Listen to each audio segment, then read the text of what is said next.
Welcome to Bandit's Keep. I'm Daniel. This week we're going to talk about a type of campaign structure that I'm going to call serialized. It could also be called episodic. It's the kind of structure that will allow you to run something a little different than the standard. We have 4 players, we meet every week, and we go through this like first level to 20th level campaign. This is a little more in the style of West Marches, if you will, but maybe for smaller groups and with a few little added pieces. So just to quickly, my 5-cent version of what West Marches is basically, if you've not heard of it before, maybe you have, the idea of a West Marches campaign is you've got lots and lots of players. That's an open sandbox world. And effectively the players get together between sessions and say, hey, we want to go after this goal or that goal. They reach out, they schedule, they play the session with the GM. All sessions end back in town. There's kind of a calendar kept, and it allows basically multiple groups of people that don't always play at the same time to play in this big open world, which is super awesome.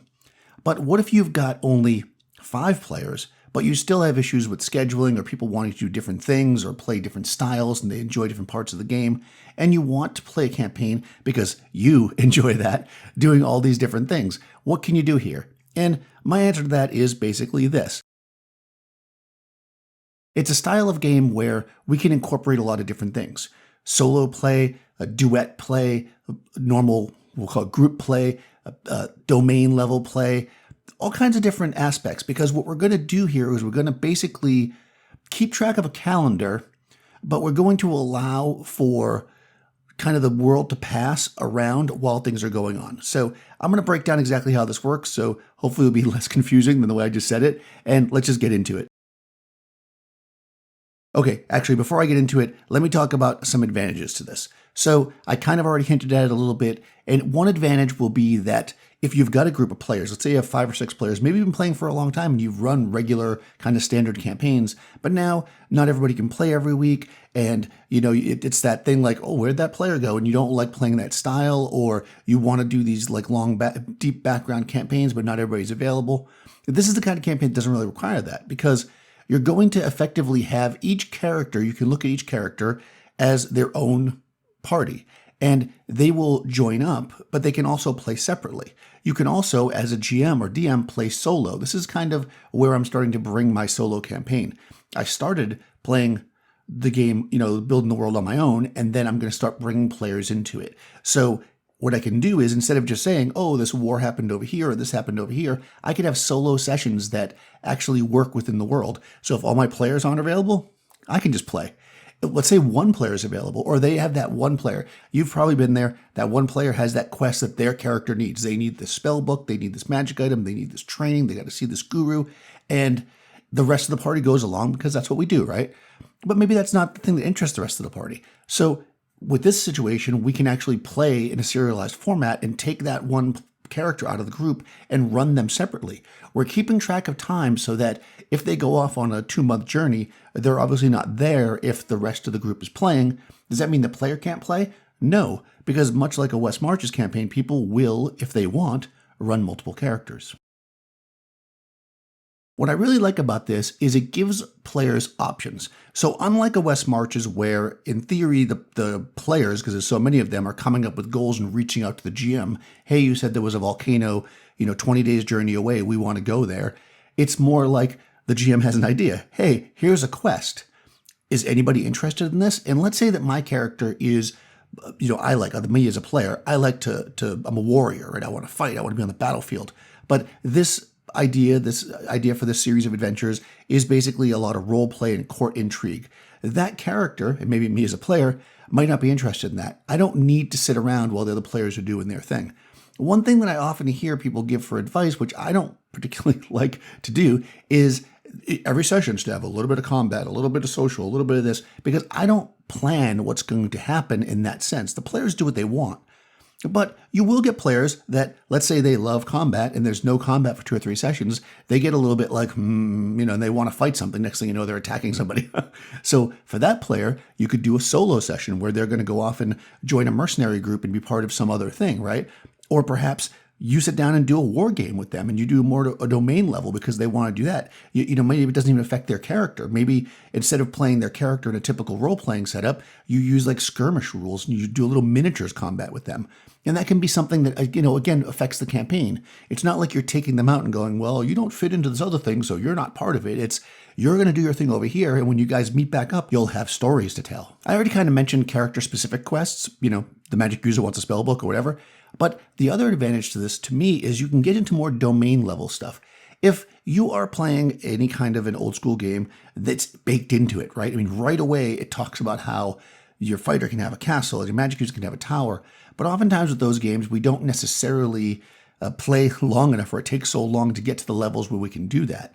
Also, if you're playing something more of a 5e type game where it's a little more narrative and it's usually, again, that 1st to 20th level epic quest, save the world, building a castle and stuff like that probably isn't part of that game. It can be, and people do play it that way, of course. But what this allows you to do is, okay, fine, you're going to play this merchant over in this other place, so you can't favor your own character, over here, and I'm going to give you 30,000 gold pieces to build your merchant caravan, and we're going to have adventures where you're basically doing this top-down level stuff. You just start at that high level. Or maybe you give them a castle, and they're like a high-level fighter. But you say, listen, your 10th level fighter is not going to go out and just give their magic sword to your 1st level guy. None of that.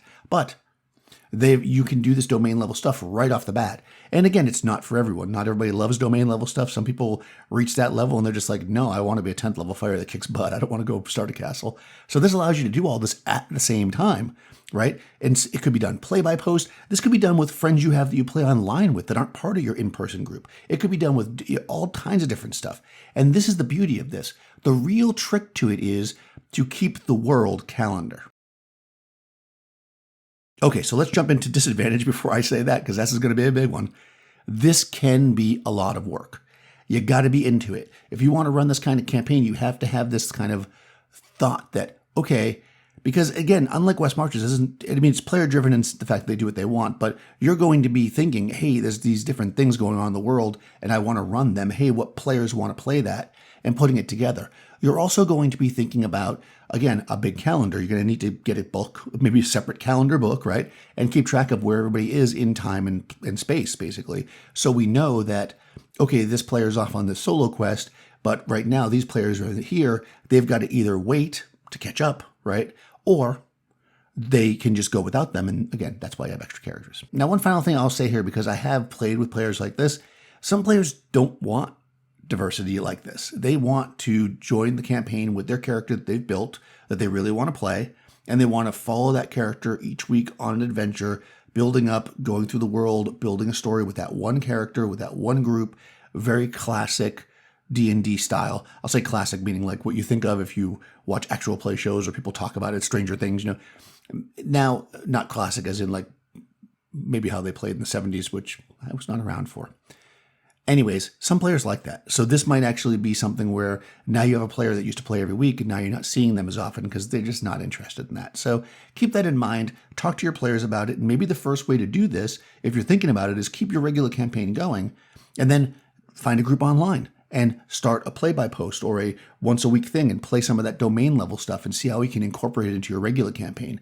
Then do like a reveal to your group the next time they start a new campaign and let them know how this is working. Oh, one thing I forgot to mention, which I think is huge, is some of these types of play can be done without a GM, right? You can actually do certain things. Like you could use, again, you could have, okay, there's going to be a big battle over in this part of the world. We have these two armies. You have two friends that like war games, or maybe you could use a board game to adjudicate, or even a video game, or a game of chess.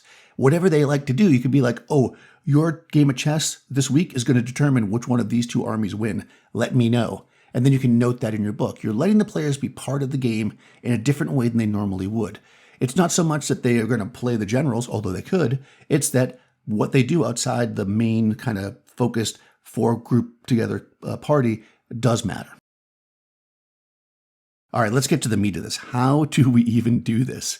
So what I would recommend is, if this sounds at all interesting to you, what I would do to start off with is start your next campaign or start a side campaign effectively as a series of one-shots, which is how I start campaigns anyways. But instead of doing like the same group, oh, it's a one-shot, oh, we use the same characters again, next group one-shot, do it a little bit more diverse.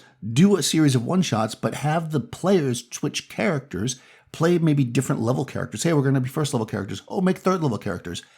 Put them all in your world on a map, within regions of each other, so that by the third or fourth session, when they're playing these second level characters they just made, you mention the town from the first one, and they'll start being like, huh. And then they'll realize this works together. And again, maybe you play a war game, maybe you do a solo session with somebody.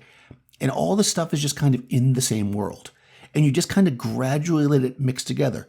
And people will gravitate towards the characters they want to play and the adventures they want to go on. Now, another major difference between this style of play and, let's say, your general week-to-week campaign is that you're not going to sit down for, like in my case, we sit down for about 2.5 hours and go, okay, you're doing these 5 rooms of the dungeon, boom, time stops, we leave, we come back, we pick up right where it was, we keep going. And this you're going to want to, I don't want to say you have to end back in town, but you're going to want to hard frame things. In other words, you're going to say, there is a volcano this far away, and if the adventure's in the volcano, you might hard frame them right at the volcano and say, you've been traveling for a month and a half. This is what's happened. Maybe ask some of the players, tell me one of the hardships that you went through to get here. How did you lose your horses, 2 weeks in? Give them some of these kind of narrative setups, frame it so they're there. And when they leave the volcano at the end of the session, don't go, well, all right, well, you're going to sit the volcano and then we'll role play getting back if it's not important. If it's not important, because again, it's serialized, you can do the same thing. Maybe even have them roll a couple dice. Be like, roll some dice. If you roll high, we're gonna come up with a couple positive things that happen on the way back. If you roll low, there's going to be some setbacks. And then they roll. You can make tables for it, however you want to do it. But the idea being is that you're going to kind of chop down the parts that you would often play out in a regular kind of, again, your regular party sits down every week to play the same campaign. That's what makes it serialized, right? It's like you're here and then you're here. And you don't worry too much about the middle stuff, but you worry about time, obviously, but you don't worry about travel if it's not relevant to that part of the adventure and that kind of stuff. This is called hard framing. It's not for everyone, but it definitely works when you're doing this kind of a campaign. But hold on, that's a railroad. Well, you could say that you're kind of placing the characters right at the volcano is a railroad, but at the same time, you're going to want to talk to the players ahead of time. So they're going to know we're doing this volcano adventure. You don't just say one day, oh, you guys were in town, but then you chose to go here and it's 2 months later and you're at the volcano. Again, this is where communication comes in. They want to go to the volcano. The framing is not you just drop them there. The framing is that you just put them at the volcano once they say that that's where they're going. But of course, maybe the adventure is somewhere in the middle and you do it there. So what do we need to start this really? Like I said, I would start off with a series of one-shots. You don't even necessarily have to say, this is what we're doing. Run a little bit of solo. Maybe take one player that likes to play with you, in a duet style, and do a couple of adventures there. But what we need before we start this, or kind of as we're growing into it, is we need a few locations. We need a calendar right away from the first adventure. We need to know when things are happening. This is really the key to the whole thing. Otherwise, it won't make any sense. What I'll recommend, and I'm going to put a link down in the show notes, is a series of blog posts by Chicago Wiz called 3 Hexes, or Only 3 Hexes, or something to that effect. I'll put a link. And basically, it's about starting a campaign with a very small area. The way I would do this is I would get a bigger map, take this advice for the 3 Hexes, but create several of these little 3 Hex campaign starters. Do your one-shots and your solo games and your duet games in here, in each of these separate ones. Move around each one, but keep referring to some similar things, right? Everybody sees the volcano off in the distance, or everybody hears the rumor of the dragon, no matter which of these you're playing, right? Something consistent so people start to understand this is the same world. Then, at a certain point, start to have trade routes go between, adventures that go from one area to the other, and player characters can start to intermingle so that maybe a character that I played in this town leaves this town, goes to the other town, and I'm playing them over here instead. These are the kind of things that we can do with this. And again, if it's not important and people are willing to sacrifice the time, you can just jump people between place and place if it makes sense to the game. So I would love to know what you think about this. Have you done things like this?